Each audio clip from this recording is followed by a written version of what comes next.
in Gaza and always gives us a very moving account of that work. So I'd like you to give a big round of applause, please, for Dr. Shamila.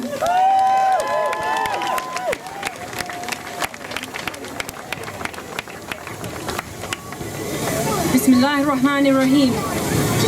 Brothers and sisters in humanity, boys and girls, esteemed guests, Assalamu alaikum wa rahmatullahi wa barakatuh. May the peace and blessings of God Almighty be upon you all. My name's Dr. Shamila Islam Zulfikar. My name's Dr. Shamila Islam Zulfikar, and I was last in Gaza. I'm a medical doctor, and I was last in Gaza during the previous reign of terror the Israeli Zionist government unleashed on the Palestinians. I may be repeating something. I got here quite late, so if I repeat some of what the last speaker said, I don't think that there's anything wrong with that. We can't say it enough. We're all gathered here today because many of us are grieved and horrified by the barbaric cruelty and brutality affecting Gaza currently, and it's in a dire state. Many of us feel helpless as to what we can do, apart from watch the slaughter of innocent men, women and children based on their faith and ethnicity. It is imperative to understand the urgency of what's going on in Palestine right now, and specifically Gaza, especially in light of this ground incursion that started a few days ago and has caused the Palestinian death toll to shoot up now around the 700 mark, and it rises as we stand here and protest, with thousands injured by the heavy bombardment and illegal weapons that Israel is using against innocent civilians, whilst the international community leave these people to die by their indifference. During the last aggression, the doctors noticed that there were new things, new injuries, new kind of war toys that were being used, and they couldn't figure out what they were. And this time, we're having the same thing again. I'm in touch with medics on the ground inside that are saying that there are injuries coming in, and they can't even begin to understand how these people are getting killed. I ask you, what nation would tolerate their people being deprived of food, water, electricity, their children being detained, tortured or killed, their homes flattened, their elderly or vulnerable being brutally treated at numerous checkpoints all around through their towns and villages? Nothing about this systematic abuse and war crimes being committed here makes sense, because Israel's entire strategy and inflammatory actions make no sense. They have this itch every year where they have to kill off a few hundred civilians, injure and maim a few thousand, test out their new toys gifted to them from their best friend America, and seek more international sympathy whilst they throw out their dummies and scream the victim. This talk about Hamas did this and Hamas did that needs to be clarified. Hamas was the democratically elected government which these occupiers decided to criminalize by locking up any senior figures and assassinating the rest. Since the recent aggression started, yes, Hamas have fired rockets. But imagine if someone came and sat in any one of your houses, just came and told you to get out, let alone paperwork, deeds, anything like that. How would you feel? Imagine they killed your neighbours and your children and your family, suffocated your lifelines by besieging you for years. I don't know about you, but I wouldn't be taking it lying down. These rockets that they fire are like homemade fireworks, and compared to the havoc, death and destruction the Israeli army and weapons of mass destruction are pounding the Gaza Strip with for the last few days, this is not a war, this is genocide.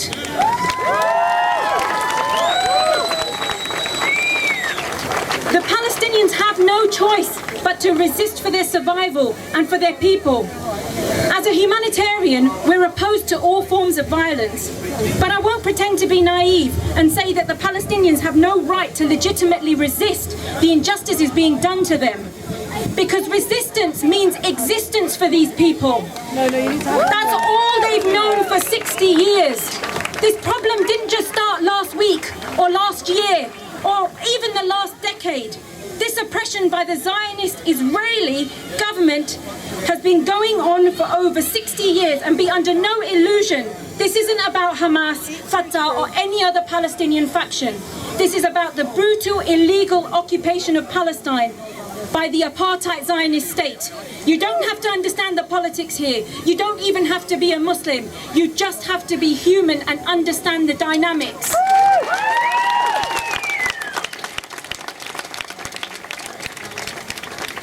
You know, I just want to point out that there's lots of young children here, and many of you have young children here. You know, were any of you woken up by the thunder and lightning last week? You know, the constant thunder, the constant lightning? Were your children frightened? Can you even begin to imagine how the sky lights up every few minutes from the aerial bombardment from all sides in Gaza? Can you imagine how the children cling to their mothers when their houses shake? Can you imagine how mothers are making their children sleep in different areas of the house so that if they're struck by the Air Force, one or two of their children might survive? Can you imagine how mothers are sleeping with their hijabs on so that if they're bombed, when they're discovered, they're still covered? And they're sleeping with their names written on their bodies so that people can identify who they are. Can you imagine the 18 graves dug up for one family? And now, the death toll having gone up, 28 members of one family have been killed. Can you imagine what's going through the mind of the father picking up the remains of his child's dead body and collecting them in a carrier bag? His life and soul scattered in front of him. You don't need to imagine, because that is the reality of what's going on right now. Do we care? Will we do more than just pray for them? Free, free Palestine! Free, free Palestine! Free, free Palestine! So before I wrap up, I was going to read a poem. Anybody that was here at last week's protest will have heard it. I don't think we've got time for that right now, but I want to just say a few words about what we can do as communities in the West. In a personal capacity, we all feel helpless by what's going on and what we can see. But it's because the problem is so vast and multifaceted. And I know I felt that way at one point. But let me tell you, my brothers and sisters, each and every one of us can help in our own way. This is one of the biggest tests for the people of Palestine. But I tell you, this is not just a test for the oppressed.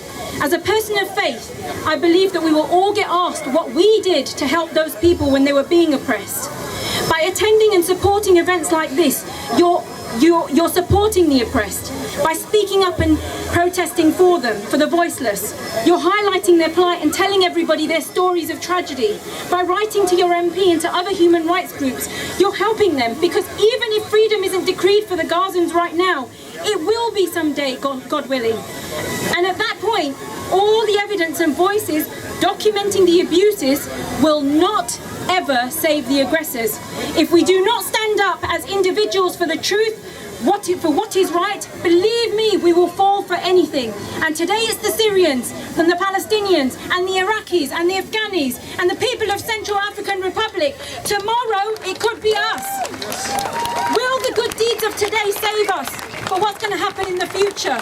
Of course it will. Make it a goal for yourself personally that you will do at least more than what you've been doing already when you leave from here today.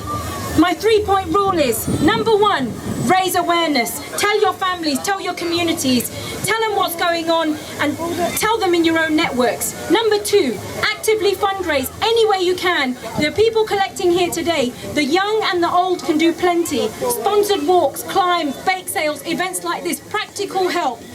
And number 3, last but not least, pray for those suffering, or at least think about them. Proper heartfelt prayer for those that are suffering around the world, because really feel for them as if they're your own family, because they are our family. I thank you for listening to me, and I hope the suffering and killing ends soon, inshallah. Assalamu alaikum wa rahmatullahi wa barakatuh.